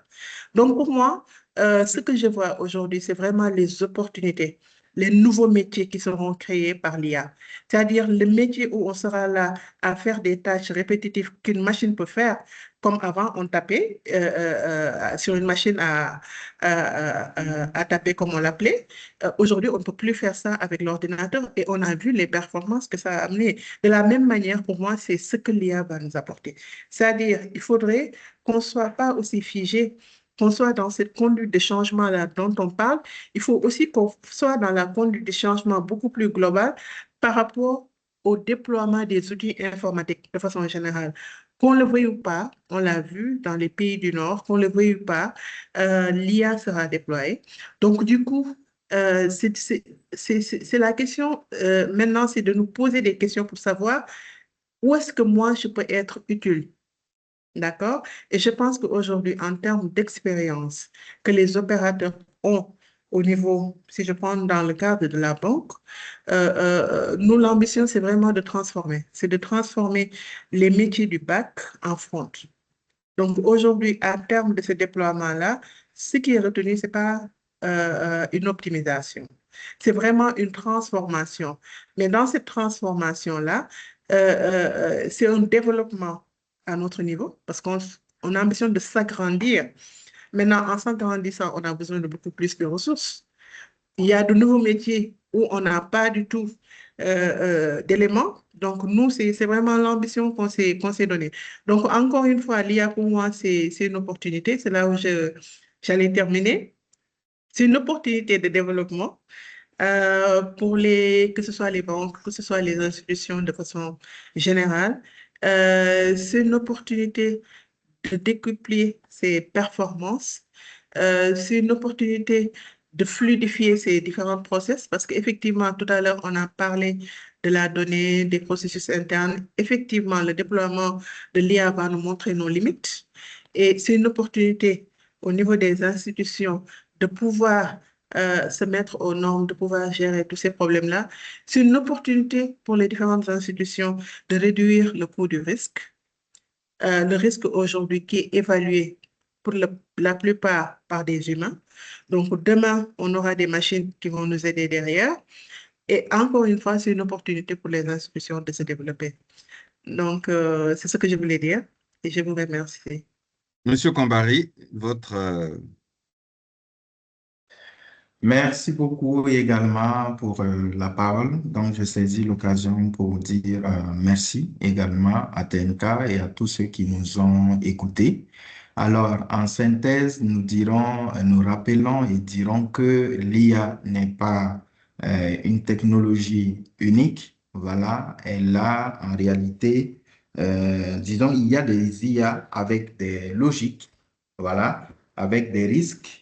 Voilà, et également des responsabilités différentes. C'est un écosystème polymorphe.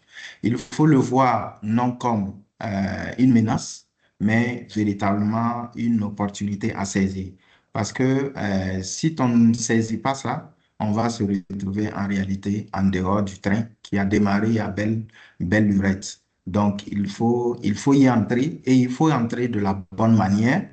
Et il faut avoir une certaine maturité parce que la maturité ne va pas se mesurer seulement à l'adoption, mais à la capacité justement à pouvoir articuler cet ensemble de technologies-là pour atteindre les objectifs ultimes de l'organisation qui sont de produire du revenu, un bénéfice de la manière sécurisée possible. Voilà, donc c'est très important de s'y mettre et sachant que l'IA peut être donc un remède comme un poison. Donc ça dépend de la manière dont on le prend. J'allais dire, donner l'image du Tupac. Voilà, est-ce qu'on l'ouvre pour avaler la poudre ou bien on l'avale entier pour que ça fasse effet selon le processus défini, c'est-à-dire ça se diffuse, voilà, etc. Donc, on pourrait être face à un poison comme face à un remède. Et rappeler aussi qu'il ne faut pas penser que c'est unique parce que sinon, ça serait traiter toutes les maladies avec un seul médicament. Donc, il faut pouvoir à chaque maladie trouver le bon remède. Donc, les usages sont nécessaires à bien calibrer, quantifier, prédéfinir la valeur attendue, la mesurer et donc être satisfait en fin de compte. Donc, voilà ce que j'allais donner comme conclusion et dire que ceux qui ne sont pas encore dans le train, il faut sauter, il faut y aller, mais de la bonne manière. Merci. Alors pour finir, comme dans toute chose, il faudrait qu'on ait des actions qui puissent être mises en place. Et à cela, on a mis en place on pourrait dire, 3 petites offres. Et on va mettre dans le chat, je vais demander à mon collègue Gloire de pouvoir mettre dans le chat directement le QR code qui pourra vous aider à remplir. Alors, le premier, c'est avoir une réduction, de profiter d'une réduction de 10% de Copilot. C'est une offre globale. Alors, aujourd'hui, vous avez vu que nous, on utilise Copilot. Vous avez vu que Madame Camara aussi, au sein de son organisation, utilise Copilot. Peut-être vous êtes intéressé, peut-être ça vous n'aviez pas déjà entendu parler ou bien vous avez entendu parler, mais là, jusqu'au 31 mars, il y a une offre d'avoir au moins 10% de réduction. Ça, c'est la première des offres que vous avez aujourd'hui. La deuxième des offres, c'est oui, vous avez vu ce que nous faisons en interne, que ce soit pour le TNK Sales, l'agent des RH qu'on n'a pas pu présenter, mais qu'on pourrait, à la limite, dans un call. Vous pourrez aussi planifier une démo ici où on irait un peu plus en détail sur des cas d'usage réels avec des résultats mesurables que vous pourrez voir directement. Alors, vous pouvez aussi scanner là, je veux dire, pour cela, ça va vous donner un formulaire. Et le dernier, c'est vraiment tout ce qui a rapport avec l'accompagnement. Ce qui voudrait dire, c'est de développer les compétences de l'IA de vos équipes, des ateliers pratiques qui sont faits, des apprentissages pratiques adaptés à chaque métier et aussi un accompagnement personnalisé pour débutants et avancés à travers, bien sûr, comme on vous a parlé au tout début, de CEDITECH qui est notre centre d'excellence. Alors, tout cela pour vous dire que vous avez 3 offres sur lesquelles vous pouvez aller. Juste un rappel, c'est que chacun de vous, vous allez recevoir la présentation qui est là, les liens des replays. Vous avez aussi, pour en prendre rendez-vous ou autre avec nous pour aller plus en détail. Mais avant de partir, je voudrais juste vous poser juste 2 dernières questions qui ont rapport avec comment vous avez trouvé ce webinaire-là et de vous préparer pour les autres séries de webinaires qui vont venir au mois d'avril et de mai, qui auront rapport avec la cybersécurité ainsi que le cloud et Azure. Alors, le premier, c'est comment avez-vous trouvé le webinaire qui va s'afficher tout de suite? Et le deuxième, est-ce que le webinaire, j'attends pour le deuxième avant de le vous présenter.